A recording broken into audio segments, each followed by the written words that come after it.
l'armée israélienne n'est pas une simple opinion, mais un fait. C'est un fait établi depuis de nombreux mois, démontré, documenté par l'ensemble des experts de la commission d'enquête de l'ONU et par les historiens du monde entier, à commencer par des historiens israéliens eux-mêmes, sidérés face à la barbarie dont seront coupables leur propre pays. Une étude réalisée par de nombreux chercheurs et scientifiques, reprise par Francesca Paola Albanese, rapporteuse spéciale des Nations Unies sur les territoires palestiniens occupés, montre que le nombre de morts liés au génocide serait de 680 000, plus de 10 fois supérieur aux chiffres officiels qui ne répertorient que les victimes directes et dont les noms ont été authentifiés.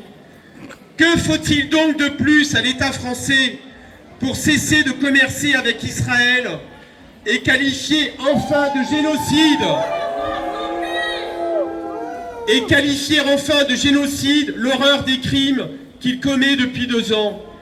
Israël n'a pourtant pas attendu Netanyahou et son gouvernement génocidaire pour humilier, coloniser, déposséder et déshumaniser le peuple palestinien, sans jamais que ses principaux soutiens, dont la France, n'aient eu l'honneur et le courage de renoncer au pacte colonial qui les relie à cet État. Pour s'installer et se construire, le sionisme a fait de croire ou voulu croire à force de s'en convaincre que le peuple palestinien n'existait pas, sans jamais parvenir à faire taire et détruire la résistance de ce peuple qui se bat pour sa liberté. Au moment même où le président français faisait son discours de reconnaissance de l'État palestinien à l'ONU, les tanks israéliens avançaient dans Gazaville, continuant de tout détruire sur leur passage. Le même jour, le centre médical Al-Samer de Gaza, un des rares centres de santé encore en activité dans la région, était entièrement détruit par une frappe aérienne israélienne. Comme l'a dit le journaliste gazaoui Rami Abou Jamous, jusqu'ici, ces pays occidentaux reconnaissaient l'occupant, mais pas l'occupé. C'est bien de reconnaître enfin l'occupé, mais l'occupé est en train de disparaître et ils ne font rien pour l'en empêcher. Ils savent que nous sommes en train de mourir, d'être déportés, car même l'occupant lui-même l'affirme ouvertement. La France et les autres savent qu'un génocide est en marche, mais ils se contentent de nous reconnaître. Écoutons aussi Mona Abou Samra, cette mère de 5 enfants dans l'est de la bande de Gaza, à Al-Zetoun, qui travaillait comme couturière avant que sa maison ne soit détruite par une frappe israélienne au cours de laquelle son mari a été tué. Le monde parle de reconnaître un État palestinien, mais je me demande s'il a fallu toute cette destruction et cette mort à Gaza pour que le monde nous reconnaisse. Fallait-il que je perde mon mari et que je voie mes enfants souffrir de la faim juste pour qu'ils entendent cette voix? La reconnaissance est belle dans les conférences et sur les écrans de télévision, mais se traduira-t-elle un jour dans la réalité? Nos maisons seront-elles reconstruites? Mes enfants retourneront-ils à l'école? Un accord de paix, quel qu'il soit, ne peut déboucher sur une paix réelle qu'à condition d'être juste et adossé à la reconnaissance des droits fondamentaux des Palestiniens. Aucune paix ne peut s'imposer au mépris de la justice. Sans justice, cet accord ne peut être que mensonger. Il ne fera qu'ouvrir la porte de nouvelles injustices et préparer les futures guerres de demain, comme c'est le cas de l'hypocrite accord de paix conclu entre le colonisateur israélien et son soutien américain, qui vise à faire de Gaza un protectorat dirigé par les puissances occidentales.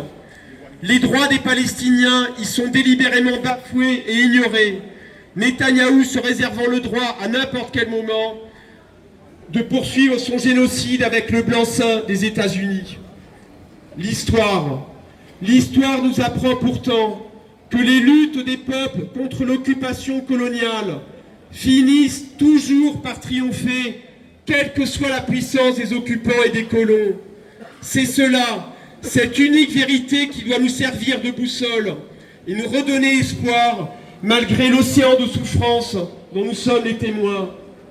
La Palestine ne disparaîtra pas, quelle que soit la puissance des occupants et des colons, quoi que fasse d'illégal Israël pour imposer un blocus humanitaire ou pour tenter de briser l'espoir des citoyens du monde entier qui ont rejoint ou soutenu par solidarité la flottille pour Gaza, en utilisant des méthodes d'État voyou, comme elle vient de le faire une fois de plus, en arraisonnant la flottille dans les eaux internationales. Israël ne peut que renforcer la détermination et la volonté de tous ceux, chaque jour plus nombreux, qui soutiennent la résistance palestinienne. Les dirigeants israéliens qui entraînent leur pays dans une fuite en avant suicidaire sont en passe de perdre la légitimité des racines sur lesquelles il s'est construit, à savoir sa légitimité dans le monde occidental. Quels que soient les stratagèmes d'une partie de l'Europe, des dirigeants arabes corrompus et des États-Unis pour protéger encore leur allié historique devenu de plus en plus infréquentable. Nous devons continuer sans relâche à exprimer partout où cela est possible notre soutien à la Palestine. Ne perdons pas courage, car les Palestiniens eux-mêmes nous l'ont appris. Il n'y a rien de plus important dans la vie que de se battre pour la justice et la liberté. Vive la Palestine vivra, la Palestine vaincra.